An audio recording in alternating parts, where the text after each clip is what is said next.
एक बार की बात है, एक शहर में वेदिका और आदित्य नाम का एक दंपत्ति रहता था। दोनों की शादी को 10 साल हो चुके थे। वेदिका एक समझदार, संवेदनशील और स्नेही स्त्री थी, जबकि आदित्य एक सफल और व्यस्त कारपोरेट नौकरी में था। दोनों के बीच प्यार था, लेकिन समय के साथ आदित्य को लगता था कि वेदिका कुछ बातें उससे छुपाने लगी है। एक दिन आदित्य ने मजाक में कहा, "तुम मुझसे कुछ बातें छुपाती हो ना?" वेदिका मुस्कुरा दी, लेकिन कुछ नहीं बोली। उसी रात जब आदित्य सो रहा था, वेदिका ने अपनी डायरी निकाली, जिसमें उसने उन 5 बातों को लिखा था जो वह अपने पति से छुपाती थी, लेकिन उसने हर बात के साथ कारण भी लिखा। चलिए उसकी वे डायरी पढ़ते हैं। नंबर 1, मुझे कभी कभी अकेलापन महसूस होता है। क्यों छुपाती हूँ? मैं जानती हूँ तुम दिन भर ऑफिस में थक जाते हो, तुम्हारे पास जिम्मेदारियां हैं। मैं नहीं चाहती कि मेरी भावनाएं तुम्हारे ऊपर बोझ बने, इसलिए जब तुम कहते हो तुम्हें तो सब मिल गया, क्या शिकायत है? मैं मुस्कुरा देती हूँ। नंबर 2, मेरी सुंदरता को लेकर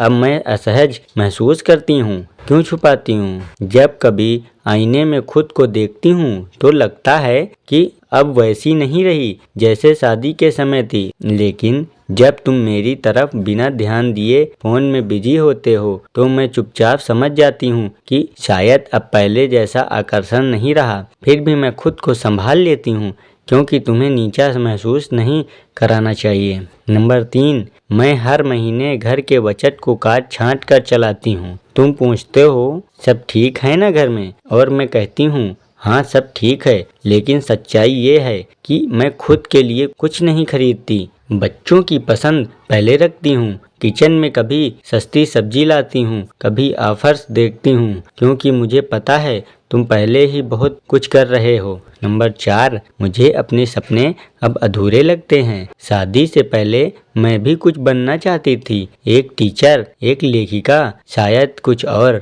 लेकिन फिर घर, बच्चे, जिम्मेदारियां आ गईं। अब जब कभी कोई पूछता है आप क्या करती हैं, तो मैं कहती हूँ घर संभालती हूँ। मुझे गर्व है, पर अंदर कहीं हल्का सा खालीपन है जो मैं तुमसे नहीं कहती, क्योंकि मैं जानती हूँ तुम खुद को दोषी मानोगे।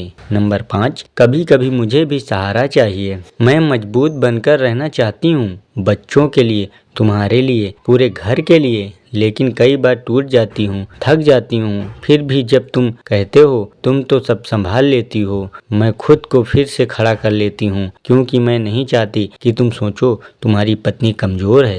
वेदिका ने डायरी बंद की और आंखें पोंछते हुए सोने चली गई, लेकिन आदित्य नींद में नहीं था, वो सब पढ़ चुका था। वह उठकर वेदिका के पास गया, उसका हाथ थामा और कहा, अब से हम कोई बात छुपा कर नहीं रखेंगे। तुमने मेरा घर संवारा, मेरी जिंदगी सजाई, अब मेरी बारी है तुम्हारे सपनों और भावनाओं को अपना बनाने की। वेदिका की आंखों में आंसू बह निकले, लेकिन इस बार ये आंसू बोझ के नहीं, समझे जाने की राहत के थे। सीख, औरतें अक्सर अपने पति से बातें इसलिए नहीं छुपाती क्योंकि उन्हें भरोसा नहीं होता, बल्कि इसलिए क्योंकि वो परिवार की शांति, पति की चिंता और बच्चों की खुशी को अपनी प्राथमिकता बना लेती हैं। लेकिन अगर हर रिश्ता थोड़ा और समझने वाला हो जाए तो ये बातें कभी छुपी न रहें।